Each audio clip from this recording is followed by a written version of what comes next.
बोल कड़ाकर सीताराम। इक्ष्वाक वंश में एक राजा सतव्रत नाम से बड़े प्रख्यात हुए। उन्होंने बड़े सत्यवादी राजा थे, प्रजा का पालन धर्मात्मा थे, बड़े नियम से करते थे। मंदिरों में जाना, यज्ञ करना उनका विशेष शौक था। गुरु वशिष्ठ के निमित्त के सहारे उन्होंने हजारों यज्ञ किए। अंत में एक उनकी इच्छा हुई कि मैं ऐसा यज्ञ करूं जिससे मैं सदैव स्वर्ग जा सकूं। उन्होंने ये अपनी इच्छा गुरु के सामने प्रस्तुत की।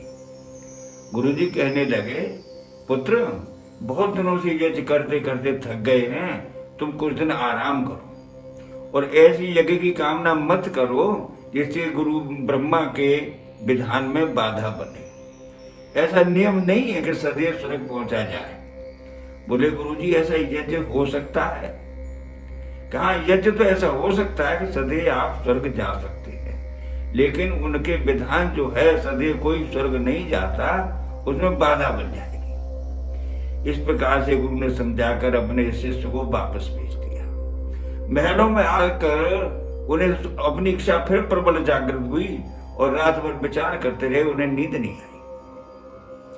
प्रातः काल उठकर वो जंगल की ओर गए और जो ऋषि कुमार, जो गुरु जी के पुत्र थे, जंगल में चारों फुट तपस्या कर रहे थे, घोड़े में सवार होकर वहां पहुंच जाते हैं। ऋषियों का बड़ा आदर सत्कार किया, प्रणाम किया और सब कुछ उनसे अपने हृदय की बात बताई कि मैं सदैव स्वर्ग जाने के लिए अनुष्ठान करवाने की कामना लेकर आपके पास आया हूं। हे गुरुपुत्रो, मेरी ये कामना आपको पूर्ण करो।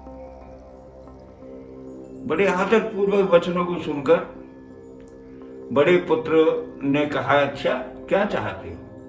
कि हम स्वर्ग जाना चाहते शरीर के साथ, ऐसा कोई अनुष्ठान आप कीजिए। तो छोटे पुत्र वशिष्ठ जी के कहने लगे, अरे नगर में पिताजी थे, ये कार्य तो वही करा देते, आप जंगल में हमारी बाधा बनने क्यों आ गए? यहाँ तपस्या बीच में हमको रोक के जाना पड़ेगा। उनके पिताजी से हमने कहा था, उन्होंने हमको कहा कि ब्रह्मा के विधान में हम बाधा नहीं बनना चाहते, इसलिए यज्ञ हम नहीं करना चाहते, सो आप कीजिए। तो इस बात पर छोटे पुत्र को बड़ा क्रोध आया। कहने लगा, अरे तुम कैसे राजा हो? हमारे पिता पुत्र को ही आमने सामने करना चाहते हो? पिता के मना करने पर भी अपने गुरु के वचनों पर तुम्हें विश्वास नहीं हुआ और आप हमसे करा करके ये पाप कराना चाहते हो?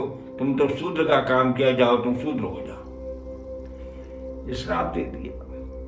श्राप पाकर के वो बड़ा सत्यवादी राजा सतव्रत बहुत परेशान हुए और जोर जोर से रोने लगे।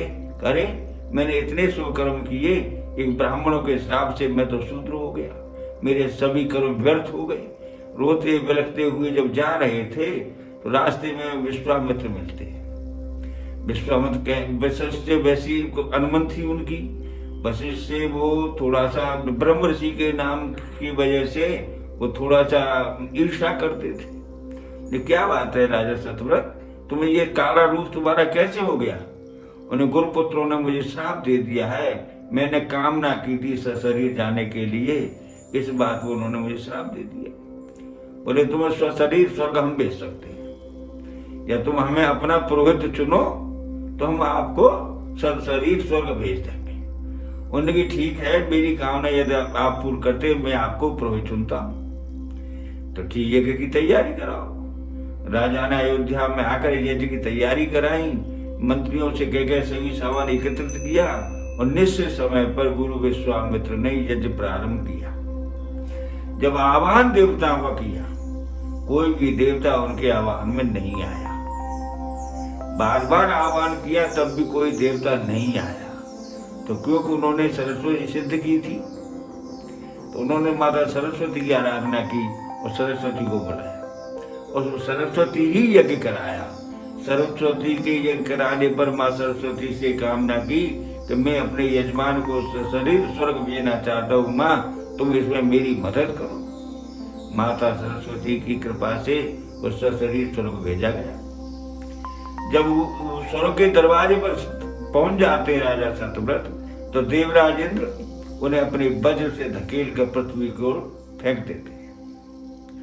इधर माता सरस्वती के बल से वो आकाश की ओर जा रहे हैं और वज्र के प्रभाव से नीचे की ओर आ रहे हैं। न वो ऊपर जा सके न नीचे आ सके, बीच में रुक जाते हैं। जब से वो राजा त्रिशंकु के नाम से वही स्वर्ग बसाने की कामना विश्वामित्र ने की, बीच में रुक गई।